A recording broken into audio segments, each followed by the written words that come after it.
Hi, I'm Ashley Josie, and I'm the Injury Prevention Chair for the Brazos Valley Regional Advisory Council. And I'm Ashley Kopek, and I'm the Education Chair. Our mission is to provide the Brazos Valley with a comprehensive trauma, acute care, and emergency medical system. A person who is bleeding can die from blood loss in as little as 5 minutes. Therefore, bystander intervention can be crucial to saving a life. Stop the Bleed is a nationwide campaign to empower individuals to act quickly and save lives. In this video, we will teach you 3 important steps to stop the bleed: pressure, packing, and tourniquets. We hope you walk away from this training remembering that anyone at the scene can act as an immediate responder and save lives if they know what to do. Stop the Bleed enables people to provide immediate frontline aid until first responders are able to take over care. You cannot control the behavior of others, but you can always choose how to respond to it. Welcome to Stop the Bleed. My name is Dr. Matt Jordan. I'm the Trauma Medical Director for Baylor Scott & White Hospital in College Station. We are performing this program in conjunction with the Brazos Valley Regional Advisory Council. This program was developed to educate and empower you to recognize and intervene on life-threatening bleeding. The program was developed as a cooperative effort between pre-hospital, hospital, as well as military personnel to educate the lay public in how to manage and assist with life-threatening injuries associated with bleeding. Where can this training be used? Bleeding can be encountered from accidents at home, at work, in the car, or anywhere in public. You must be ready at all times to intervene to save a life. There are many mechanisms that can result in life-threatening bleeding. Some of these may be related to car accidents, injuries with glass or knives, and can occur at home or at any place that you may be. The focus of this program is to be able to identify life-threatening bleeding and then be ready to intervene to save a life. Your safety is the first priority. In order to help others, you must not be injured. If the scene is not safe for whatever reason, you should remove yourself and, if possible, remove the victim from danger and then intervene when it's safe to do so. Personal protective equipment should be used if at all possible. Avoid direct contact with blood or body fluids on your skin, eyes, or mouth. Wear gloves when available, and wash your hands immediately after contact, even if no blood is visible. The ABCs of bleeding control are A. Alert 911, B. Assess for bleeding, and C. Compress the bleeding. You should call 911 immediately to request assistance. The 911 dispatcher may ask questions about what happened, when did it occur, where are you, the number and status of the victims, and any ongoing threats to your safety. Life-threatening bleeding is continuous, large volume, pulsatile, or enough to pool on the clothing or on the ground. The faster it is controlled, the better the person will do.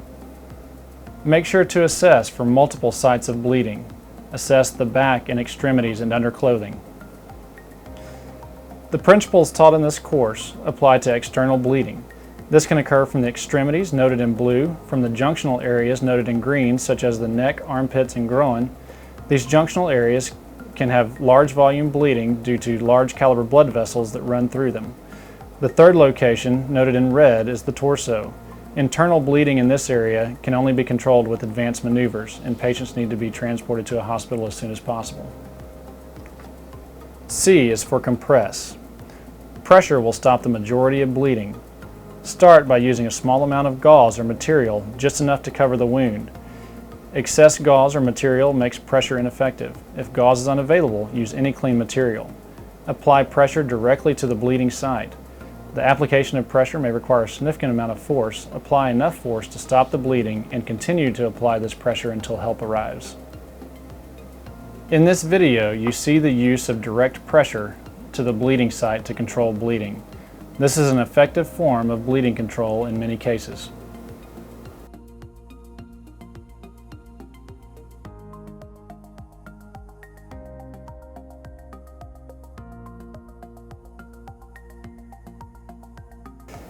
If the bleeding is from a large or deep wound, Superficial pressure may not be adequate to control the bleeding.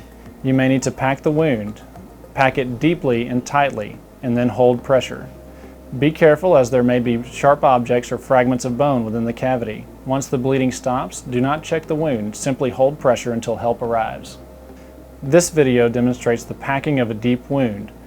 Pack the wound deeply and tightly until you can fit no more material in the wound, and then hold pressure externally. Hold pressure until help arrives.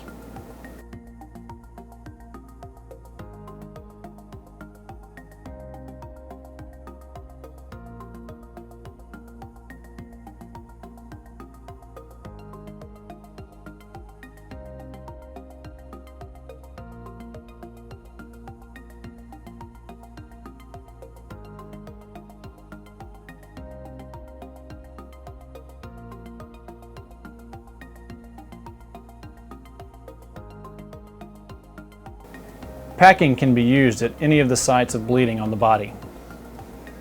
The final form of control is the use of a tourniquet. Tourniquets should be considered for extremity bleeding that does not respond to pressure or packing. The tourniquet should be applied 2 to 3 inches above the wound and do not place over the elbow or knee. You tighten the tourniquet until the bleeding stops, but do not remove the tourniquet. Avoid placing the tourniquet over bony prominence or joint. Tourniquets can be applied over light clothing. However, remove any bulky clothing such as a jacket. Also, if placing over a pocket, ensure that the pocket is emptied first, otherwise the tourniquet may be ineffective. Continue to tighten the tourniquet until bleeding stops. Occasionally, 2 tourniquets may be required to achieve complete hemorrhage control. Placing a tourniquet is a painful procedure. Severe pain is expected.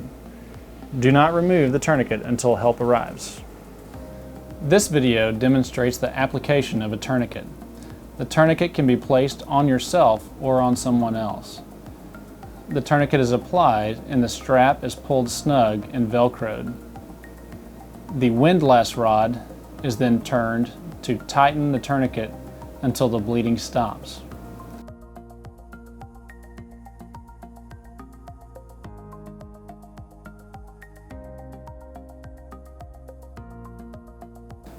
Once the bleeding is stopped, the rod is secured in the holder.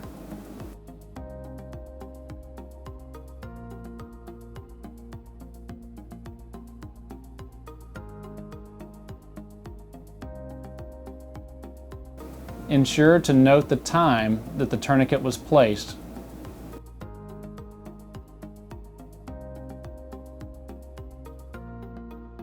Several tourniquet models are commercially available. The Committee on Tactical Combat Casualty Care and Stop the Bleed program have approved the tourniquets shown here. You will receive demonstration and hands-on activity with the windlass rod type tourniquet, shown above as the cap tourniquet. These will also be available in every classroom in your school. Shown here is a list of all the approved tourniquets of the Stop the Bleed program. Bleeding control in children is the same as in adults. Direct pressure and packing use the same techniques. Tourniquets can be used in children as well, except for the very small child if the tourniquet is too large. In these cases, direct pressure on the bleeding wound is the best way to control bleeding. Some questions that arise involve impaled objects. If there is an impaled object associated with the wound, do not remove it.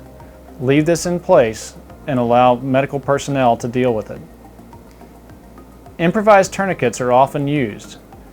One must be careful using a belt or a necktie for a tourniquet, as it can be difficult to obtain adequate pressure to stop the bleeding. Use an approved tourniquet if at all available. Loss of an extremity can occur with the use of tourniquets. However, it is rare. The phrase of life over limb is appropriate in this scenario. Pain may also occur with the use of bleeding control or tourniquets. One must apply significant pressure to stop bleeding and may cause discomfort. This is expected. If you have any other questions, these can be answered at your hands-on skill sessions. This program provides basic principles for response in a bleeding emergency. First, Ensure your personal safety and make sure the scene is safe. Next, call for help. Call 911 and ensure that they know your location. Assess the person for bleeding. Apply pressure with direct pressure, packing, or if necessary, a tourniquet, and then wait for help to arrive. For more information, visit bleedingcontrol.org or stopthebleed.org.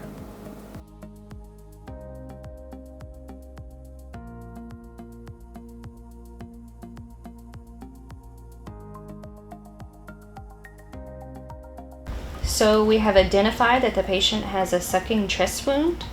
Once the wound has been identified, you're going to take your chest seal. You're going to use the red perforated edge. You're going to pull it back. You're going to take the dressing out of the kit. You're going to take the gauze. You're going to wipe around the wound to make sure that it's nice and dry so that the dressing can be applied. Once it's dried, you take the chest seal, you line it up where the center is over the wound. You will adhere all sides.